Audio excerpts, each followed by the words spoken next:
Bonjour à tous. Ah, les femmes, nous ne cesserons jamais d'être émerveillés par elles. En ce qui concerne notre choix de partenaire de vie, nous avons souvent tendance à se référer à des critères de choix qui n'ont rien à voir avec des relations amoureuses. On finit donc par se retrouver dans un état de regret en tant qu'adulte et y faire avec. C'est le cas de ces femmes présentées dans la vidéo. Du milliardaire rejeté 3 fois par une femme pour s'être déguisé en pauvre, à la femme qui refusera la proposition de mariage de son petit ami parce qu'il était pauvre. Voici pour vous 3 histoires très intéressantes sur les relations amoureuses. Avant de commencer, si vous êtes nouveau, abonnez-vous à la chaîne et activez la cloche de notification pour ne plus jamais rater une vidéo.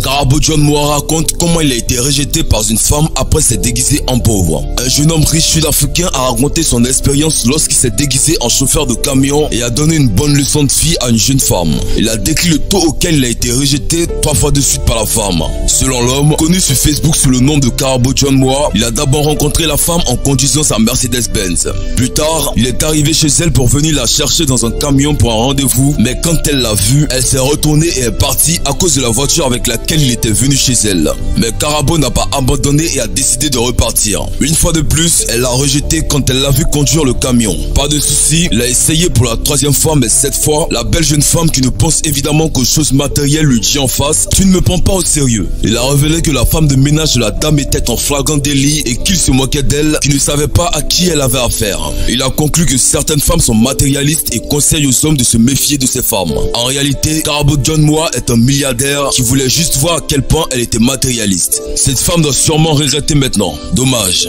Partageant les photos de ses voitures de luxe, elle a écrit: je reviens tout juste du rendez-vous le plus court auquel je sois jamais allé avec ces femmes matérialistes. Elle me voit au premier rendez-vous dans une Mercedes-Benz. Je vais la chercher dans l'un de mes bakis au lieu de ma Mercedes. Elle me dit: tu me prends pas au sérieux? Le gardien de son immeuble et moi avons pété de rire. Aux 3 occasions, j'aurais certainement payé la facture, alors j'ai fait des économies. Je ne dis pas qu'elle est une chercheuse d'or, mais elle ne joue pas avec les hommes fauchés. Comme quoi, l'habit n'a jamais fait le moine.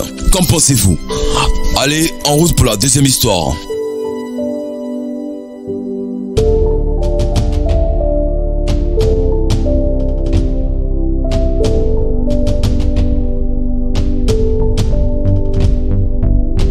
La 2e histoire est celle d'une femme qui refuse la demande de mariage d'un pauvre et se retrouve 10 ans plus tard et c'est le choc. Cette histoire romantique est digne d'un film.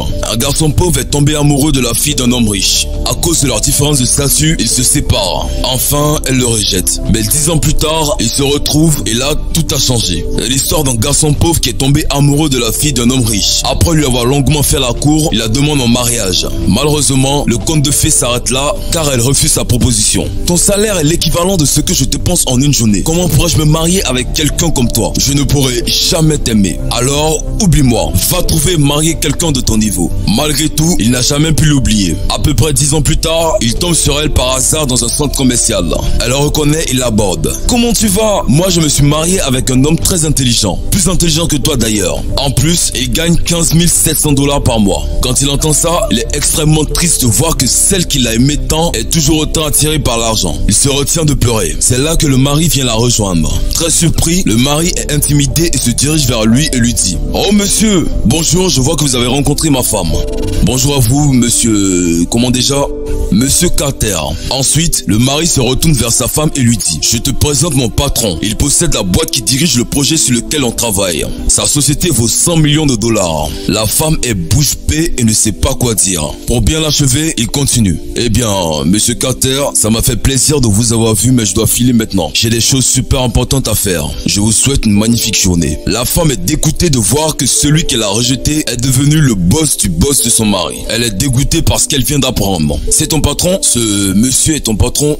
Elle n'en revient pas. Oui ma chérie, il est très humble, surtout que sa vie n'a pas toujours été facile. Il a aimé une fille qui l'aurait largué parce qu'il était trop pauvre. À cause de ce rejet, il s'est mis à travailler très dur pour que ça ne lui arrive plus jamais. Il est très intelligent et a très bien réussi. Il est multimillionnaire, il gagne des millions par mois. Malheureusement, il n'a jamais réussi à faire le deuil de cette relation. Il a le cœur brisé et ne s'est jamais marié. La femme qu'il mariera sera la plus belle femme, la plus gâtée et la plus chanceuse du monde, a-t-il dit à sa chérie. La vie est courte et les choses changent. Vivez-la à fond, ne vous arrêtez pas aux choses matérielles, seul l'amour compte. La troisième histoire est celle d'un banquier millionnaire qui donne une réponse à une jeune femme cherchant un homme riche. L'histoire débute lorsqu'une jeune femme de 25 ans a écrit à un cabinet de conseil en investissement pour avoir des tuyaux sur la façon d'épouser un homme riche. Cela commence donc par cette demande assez spéciale. Je suis une belle jeune femme de 25 ans, bien élevée et j'ai de la classe. Je souhaite me marier avec un homme qui gagne au moins un demi-million de dollars par an. Avez-vous dans vos fichiers quelques adresses d'hommes célibataires qui gagnent 500 000 dollars ou plus?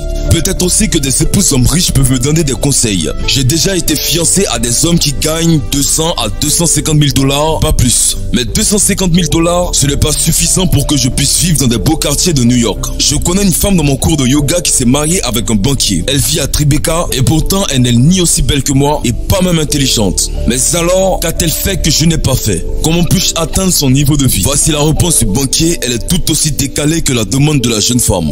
Madame, j'ai lu votre courrier avec grande attention et après avoir longtemps étudié votre demande, c'est avec un grand soin que je me suis livré à une analyse financière de la situation. Premièrement, je ne vous fais pas perdre votre temps puisque moi-même je gagne plus de 500 000 dollars par an. Laissez-moi résumer simplement les faits. Vous mettez votre beauté physique et je mets mon argent. Malheureusement pour vous, ceci est une bien mauvaise affaire. Il est certain que votre beauté va s'étioler et va un jour disparaître alors qu'en même temps, mes revenus et ma fortune continueront probablement de s'accroître. Ainsi, en termes économiques, vous êtes un passif qui subit une dépréciation et je suis un actif qui produit une dividende. Vous subissez donc une dépréciation, mais comme celle-ci est progressive, votre valeur diminue de plus en plus vite. Soyons plus précis. Vous avez aujourd'hui 25 ans. Vous êtes très belle et sans doute vous le resterez pendant 5 ou 10 années. Mais chaque année un peu moins, et quand vous vous comparerez à une photo prise aujourd'hui, vous constaterez combien vous aviez vieilli. Cela signifie que vous êtes aujourd'hui dans la phase croissante, c'est donc le bon moment pour être vendu mais pas pour être acheté. En termes économiques, celui qui vous possède aujourd'hui a intérêt à vous avoir en position de vente et non acheter et conserver. C'est pourtant ce que vous offrez. Par conséquent, toujours en termes économiques, le mariage avec vous n'est pas une bonne affaire à moyen ou à long terme. En revanche, la location pourrait être, en langage commercial, une affaire raisonnable que nous pouvons discuter. Je pense que si vous fournissez la garantie bien élevée, avec la classe de la merveilleuse belle, je pourrais certainement être locataire de ce produit. Cependant, je vous souhaite faire ce qui est une pratique habituelle en affaires en essai, c'est-à-dire un test drive avant de concrétiser l'opération. Pour résumer, comme le fait de vous acheter est une mauvaise affaire pour cause de dévaluation croissante, je vous propose une location d'une durée pendant laquelle le matériel est en très bon état d'usage. En attendant de vos nouvelles, je prends congé. Cordialement, un millionnaire. C'est ce que l'on pourrait appeler une reconnexion brutale avec la réalité économique. Cette femme s'est endoctrinée dans une vision purement pécuniaire de la relation homme-femme. Il est tout à fait logique que par effet miroir, elle rencontre le genre d'homme qu'elle suscite. On pourrait appeler cela la loi de l'attraction ou simplement on attire les personnes, les contextes et les opportunités de notre propre système de croyance. C'est tout pour cette vidéo. Si vous avez aimé la vidéo, n'oubliez pas de mettre un pouce et de la partager avec vos amis. Allez, on se voit bientôt pour une nouvelle vidéo.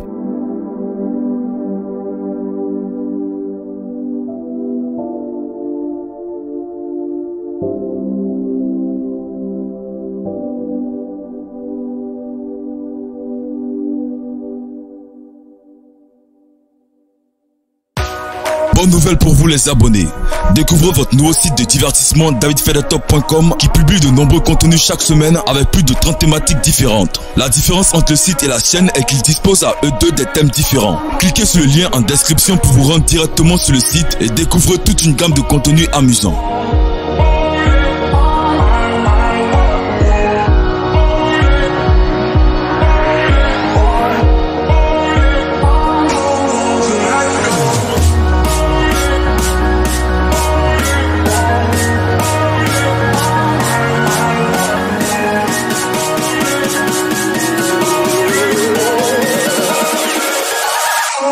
Let go.